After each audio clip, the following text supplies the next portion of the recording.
کیا تم کو رسول اللہ صلی اللہ علیہ وسلم کی غلامی کی ضرورت ہے یا ان ناکارہ لوگوں کی غلامی کی ضرورت ہے؟ تو پھر آپ اس کا کیسے کام کریں گے؟ اگر آپ یہ سمجھیں گے کہ نہیں یہ ہے نا، ارے کوئی نہیں ہے تمہارا، یاد رکھو تم میرا ساتھ مت دو، مجھے کوئی پرواہ نہیں ہے، میں دیوانوں کی طرح لڑتا رہوں گا جب تک اللہ زندہ رکھا، لڑتا رہوں گا۔ میں تو اللہ سے یہی دعا کرتا ہوں جو فاروق اعظم نے دعا کی کہ یا اللہ اگر موت آئے تو شہید کی موت اسد الدین اویسی کو آئے، میں موت سے نہیں ڈرتا۔ مگر میری اس بات کو ذہن نشین کر لو مسلمانوں کہ بھارت کی راجنیتی میں اب تمہاری کوئی اہمیت نہیں ہے۔ تمہاری اہمیت کب ہوگی؟ جب تم ایک سیاسی طاقت بنو گے۔ کیسی طاقت بنو گے؟ جب تم ووٹ لو گے۔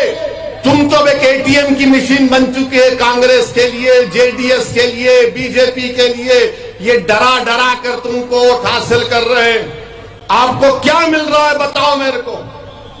کیا مل رہا ہے آپ کو؟ کچھ نہیں مل رہا ہے۔ اپنی سیاسی لیڈرشپ کو پیدا کرو۔ اگر اسد الدین اویسی ٹھیک نہیں ہے تو تم قابل بنو، تم نیک بنو، تم لیڈر بنو، میں تمہارے پیچھے کام کرنے کو تیار ہوں۔ مگر یاد رکھو میری اس بات کو، نوجوانوں، بزرگوں، میری عزت دار ماں اور بہنوں، بلقیس بانو کو تم کیا جواب دو گے؟ کیا بلقیس بانو تمہاری بیٹی نہیں ہے جس کی عصمت ریزی 11 لوگ کرتے ہیں؟ 3 سال کی بیٹی کو اس کے سامنے مار دیتے ہیں اور اس کے قاتلوں کو بی جے پی چھوڑ دیتی ہے تو کوئی سیکولر پارٹی اس کی مذمت کرنے تیار نہیں ہے، کوئی تیار نہیں ہے۔ میرے عزیز دوستوں اور بزرگوں، یہ ملک امبیڈکر کا ملک ہے، یہ ملک جوہر برادران کا ہے، یہ ملک گاندھی کا ہے، یہ ملک کو آزاد ہم نے کیا ہے اپنے خون پسینے سے۔ اس ملک کو انگریزوں سے آزاد مسلمانوں نے سب سے زیادہ قربانی دی، اس وقت نہ آر ایس ایس تھی نہ بھاجپا تھی۔ یہ سب کے سب تو بعد میں آئے، مگر یاد رکھو یہ ملک کو آزاد علامہ فضل خیر آبادی کی قربانی سے ہوا، محمود الحسن کی قربانی سے اس ملک کو آزادی ملی، حسین احمد مدنی کی قربانی سے اس ملک کو آزادی ملی۔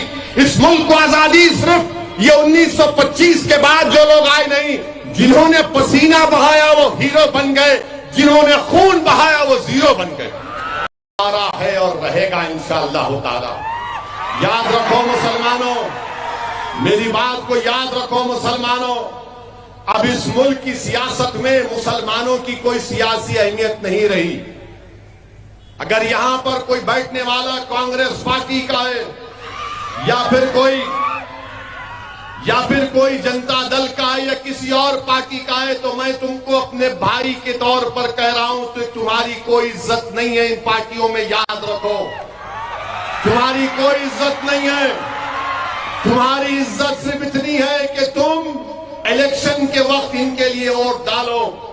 آج جب ظلم ہو رہا ہے کوئی منہ نہیں کھولتا ہے۔ یہ باضابطہ مسلمانوں کو انویزیبل کرتی ہیں کہ مسلمان اب کوئی پولیٹیکل پارٹی کے ساتھ نہیں ٹھہرے گا۔ میں مبارکباد دیتا ہوں بھارت کے پردھان منتری شری نریندر مودی کو کہ آپ نے 8 سال میں، تنزیہ طور پر کہہ رہا ہوں، آپ نے 8 سال میں بھارت کی راجنیتی کو ایسا کر دیا کہ اب سیکولر پارٹی مسلمان کو بازو کھڑا کرنے سے ڈرتی ہے۔ مگر یاد رکھو، کیا تم کو سیاسی پارٹی کی ضرورت ہے یا تم کو اللہ کی ضرورت ہے؟ کیا تم کو رسول اللہ صلی اللہ علیہ وسلم کی غلامی کی ضرورت ہے یا ان ناکارہ لوگوں کی غلامی کی ضرورت ہے؟